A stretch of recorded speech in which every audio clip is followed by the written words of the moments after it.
host, Paul DiRienzo, and we're listening to Little Willie John singing his rendition of Let Them Talk, which is also the name of this program. So welcome to Let Them Talk.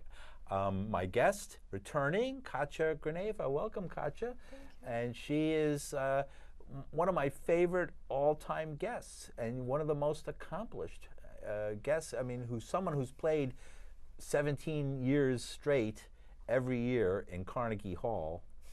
And you know, I know you hear this joke all the time. How do you get to Carnegie Hall? Practice, practice, practice, right? You practiced a lot in your life. Welcome back. I'm so glad to have you because you're going to do, usually it's a Christmas show, Right. and you're my Christmas guest. But this time it's a summer show, and you're doing something a little bit different, the Chopin Nocturnes, which I actually did some research before I came, so I know a little bit about Chopin. A poor guy, he died so young, but he, in his short life, gave us so much wonderful music and a whole different type of music in his time. It was ahead of his time, really, this kind of music that he wrote. And at the time, tell us a little bit, Katya, you're going to be playing, by the way, and I'm going to mention this at the beginning because we're going to be hearing a sample of your music in a moment, but you will be playing an evening of magic Monday, July 16th, 7:30 p.m. at Weil Recital Hall at Carnegie Hall, and you're going to be there together with an author. You're going to be playing the piano. You're the pianist, right? And don't shoot the piano player is an old saying from the Old West. And, you know, they used to have a sign on the piano, right? So, but it's different. You're a pianist. That's a little different than a piano player. And you have it together with an author, which is so unique, right? Yes. Right? An author, Sharon Gannon, who's the author of, and we're learning more about this later, The Magic 10. And we're going to be getting into this a little bit later. I just want to keep it out of the light there. So, and then, and you'll be offering these together with the tickets. Yes. Wow, we'll be talking more about that. So that'll be Monday, July 16th, 7:30 p.m. at the Weil Recital Hall at Carnegie Hall. So I hope you're all going to be there. That said, we'll come back to this again. Tell us a little bit about the song we're going to be hearing, the piece of music, the piece of art that we're going to be watching in a minute. Oh, this is one of my most favorite nocturnes. It's number 2, Chopin Nocturne number 2 in E flat major, and I will begin the concert with this piece too on Monday. Oh, right, really great. Yeah. So let's go straight to it in here because I want people to get hooked into what we're going to be talking about. So go ahead, let's hit it.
at this point they're crying. So you said at this point, Katya's fans are crying. I've been there, I've seen the show, and at this point they're crying. They love her so much, and all the children they bring in, because of course you always give free tickets to children in schools and everything, which is wonderful. So what do we just hear? This was Chopin Nocturne in E flat. And what's the next thing we're going to hear? The next one is the Nocturne is C sharp minor posthumous, which was published after his death. And actually that was the first piece I ever played of Chopin when I was 8 years old.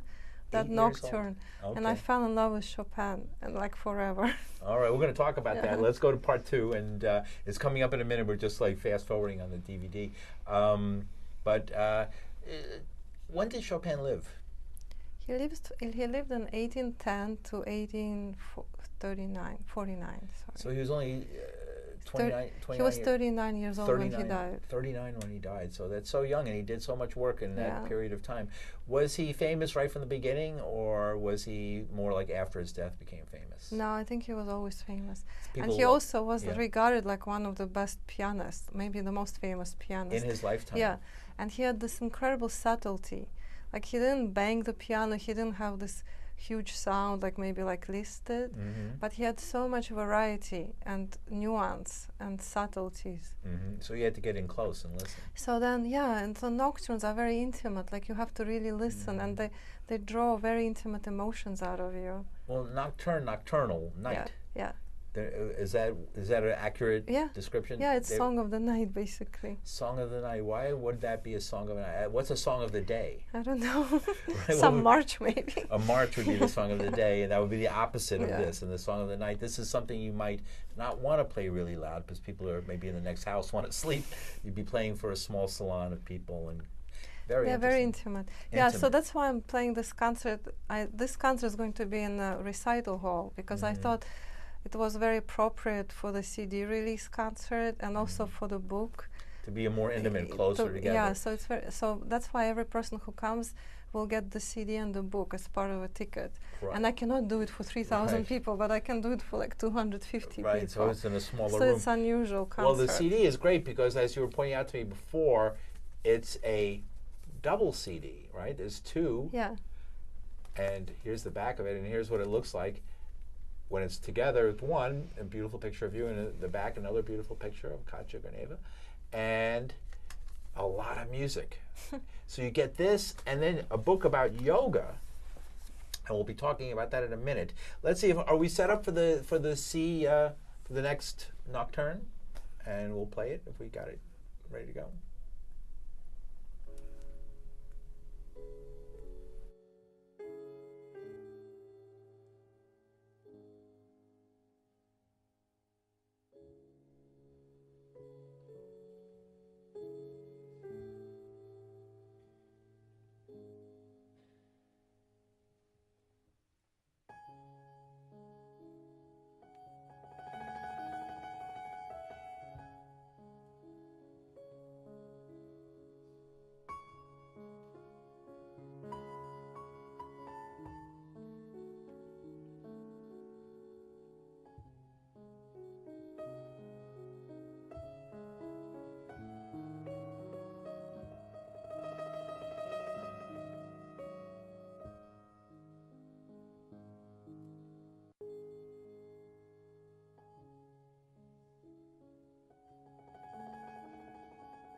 So flowers. Why so many flowers on your piano in that piece? Because it was my encore piece. And they bring flowers to you when you do Yes. encores, right? That's one thing great about you don't. Well, I've never seen actually classical concerts. The only ones where I've seen people bring flowers to the artist at the end. I don't really see that before.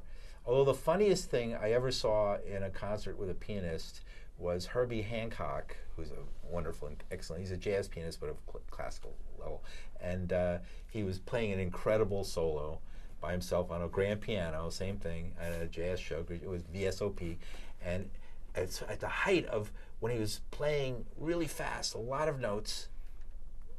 He stopped, scratched his head while everybody was like looking from the audience, took the sheet music and turned it upside down and went back to playing. I know, that's funny. And everybody laughed. It sounds like Victor Borge trick. Victor Borge trick, right. I had to say that, but I've never. You are Katya Grineva, a person who doesn't need written music, who has it all in her head, Right. which is amazing, you know. And how is it possible to memorize all those notes? You just have to take time. Mm-hmm. It's all about taking time and working on it. I think if you train your memory and you do it consistently, it just gets easier. But you know, when I learned those nocturnes, I took a couple of months off, like this winter, and I just practiced. And I would like play tricks. Like I would say, I'm going to memorize one page of each nocturne every day, and then next day I would memorize next page, and it's just. And suddenly, like in 5-6 weeks, I knew all of them, and it's 100 pages. What's a more when you're at your beautiful country location? Well, we won't tell anybody where it is, but it's in a beautiful, mountainous, lovely place in the Hudson Valley. How do you begin your day? Actually, I begin the day by doing yoga. By doing yoga. Exactly what's written in this book. Does the alarm get up, or is it programmed already in your head? No, I just get up actually to feed the cat. And then you go. And then I do meditation usually, like half an hour meditation, and then I do those magic 10 exercises. Yeah. And because I've been doing them for last year and a half, since I went to India last January, I've been doing them every day. I never skipped a day. I see. And I found them amazing. So now when my friend's Sharon Gannon's books came out, I really wanted to everybody have this book. So that's why we decided to do this concert and to give the book with a CD. Right, to give the book with the CD. Plus, Great. it's really a magical book. Right. So after yoga, then is it breakfast or practice? Actually, when I'm in the country house, I usually walk over to a house and I play piano for a couple of hours. With your friend for fun? Like I practice my piano. I brought this piano, which is on the cover of the CD. It's actually my piano from Russia, which is a miracle. It came from Moscow this December. It's difficult. Oh, it's a miracle to get it here from Moscow. Yeah. It's a long way, a lot of places, a lot of stops along the way. Like, and nobody dropped it. So now it's there in the countryside. Oh, wonderful! Right. So is this made by a famous Russian piano? No, it's company? a Steinway. It's a Steinway that you bought in Russia. Yeah. Oh, I see. Yeah. So I usually spend, like, after I do my yoga, I practice piano. How does Putin let you out of his country? Didn't he want to keep you? Didn't he say, oh, Katya Grineva stays in Russia? I'm lucky to be here. That's all I can say. Okay. Very good. So let's talk about the yoga. So you play for a couple of hours after your yoga, and this is the Magic 10. You're actually giving away with the tickets. And, you know, did I mention the show is at Wild Recital Hall, Carnegie Hall, Monday, July 16, 2018, 7:30 p.m. And the tickets are at, I don't know, www.carnegiehall.org, right? Right. That's the place to go. And so tell us a little bit about this book. And it's by Sharon Gannon, and it's full of yoga. Why is this an unusual book? Why is this different from other yoga books? Why are you so feel that this is important enough to give away? Because she's a very amazing person, and it's actually what she does. She does those exercises every morning, and so she wrote a book actually about her practice. Is this her actually? Is her doing the actual better photograph here? She's really amazing. She's one of the most amazing people I've ever met. So. Wow, that's interesting. My daughter loves yoga as well. Yeah, she would love this book. Yeah, I'll send a copy to my daughter. Yeah, that's very good. So it's very simple 10 exercises. You can do them in 15 minutes. And there's some breathing exercises which she explains, and They just make you more centered and grounded, and you get stronger. And I'll keep it. you know, I traveled magic this pen. year 4 times to Africa to play Wow. concerts, and what I noticed that I got to Africa and next day I had to perform, and I was okay. I could play 2-hour concerts, and I did a bunch of interviews, and I thought that's it. It's really, I got stronger because I used to be tired when I would drive. It's normal to be tired after flying for 30 hours. Yes. But now I come, I take a shower, and I immediately do those exercises, and then next day I'm fine. Like I'm very present. Yeah. Centered and present. Present, right? Present, like present to the moment. They call it mindfulness in the psychological trade. And the teaching trade, because to be mindful, I mean, as a teacher, you might call it more simply, think before you talk. Think first, then talk. Think first, then do what you're going to do, right? Yeah, and to be mindful of it, to actually think about it and present it in your brain. I wish more people did it. I wish our president did that more. All right, so think before you talk. I'm not going to involve you in politics, but I thought that was an interesting take on it. Okay, great. So tell us again, let's talk about Nocturnes again, because they're fascinating. What brought you, let's tell a story again, how you came to love the Nocturne. It was your first piece. You were 8 years old? I was 8 years old when I played my first Nocturne, and I thought, oh my God, who composed this music? I mean, I completely fell in love with Chopin. And even during my childhood and like when I was learning how to play piano, I used to play at night those Nocturnes. I would just read them because they're so beautiful. They are very different. Each one has a very different mood. So you can never get bored. And technically, some of them very difficult. They're almost like virtuoso, actually. How, when you play it, do you feel like you're getting into Chopin's mind? Well, I feel his spirit. I feel his heart. You do? And what do you think he was thinking or feeling when you play some of his music? Well, I think he was always in love. He was always in love? Yeah, because there's so much love in his music. With life, with people, with women, with men? What do you think? Well, he had a love, like very strong love for George Sand. So I think you could feel it in his music. That was his wife? Well, they were not married, but it was his love. Love, George Sand. George Sand. Yeah. That was a woman? Yeah. Okay. And so you could feel the love that he was doing this for her. I think so, yeah. But I mean, those Nocturnes, they have so much different emotions and kind of transcendent emotions too, and very gentle and subtle. Like he brings you in, he kind of, but he doesn't expose it 100%. Like you have to wonder, you know. Okay. Yeah. What exactly he's loving, right? So it's not like he. It's like poems, like they're like agape poems. Love, like love of everything, like you know that term agape, like not just not love for wife, husband, children, parents, but or nature. Subtle love. General love, right? What did you call it? Subtle. Subtle. Very subtle. A subtle love. That's wonderful. So you felt that as you were. Do you feel that he's almost talking to you or communicating when you play it, or? I think when I play, I just feel like all those emotions, they come through, and I feel them. Like I can't really put it's hard to describe it.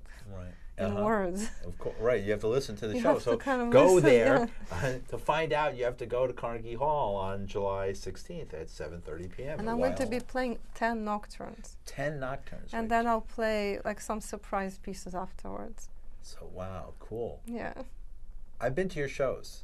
Several. So You've been on this show. Different. I've been to your shows and and your concerts, your recitals, whatever, and everybody loves them and I love them. And I always, one time I got unbelievable seats where I was like right behind you almost and could watch your fingers moving for the whole thing, and it was just a wonderful experience to see you do what you do.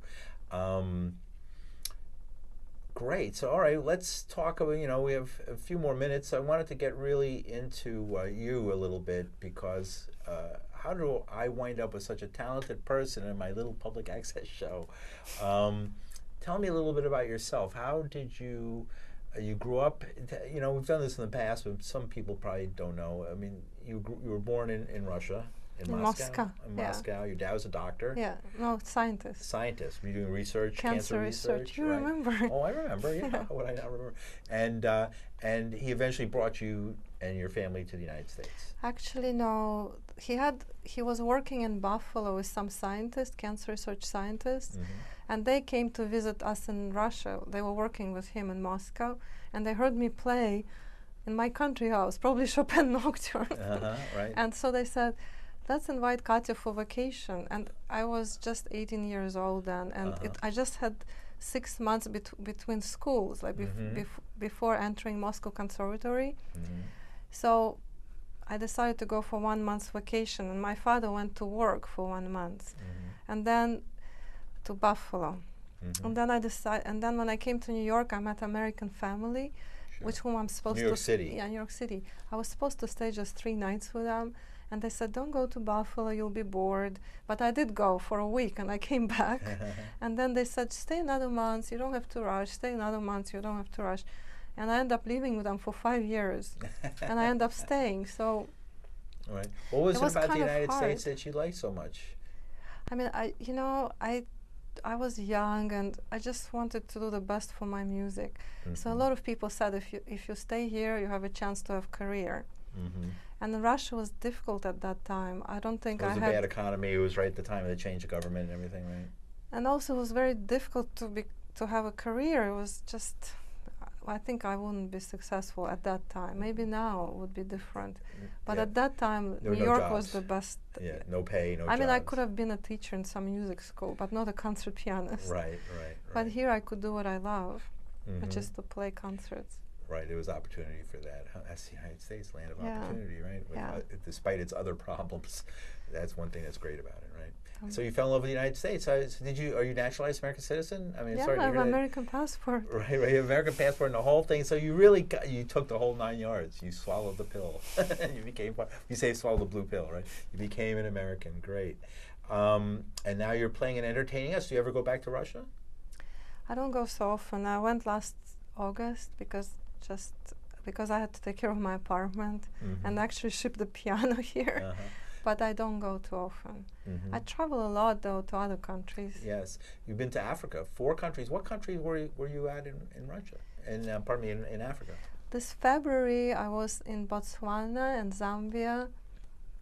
Botswana, Zambia? Zambia and Zimbabwe. Zimbabwe. It's 3 countries. Wow. Okay, great. It was an amazing trip.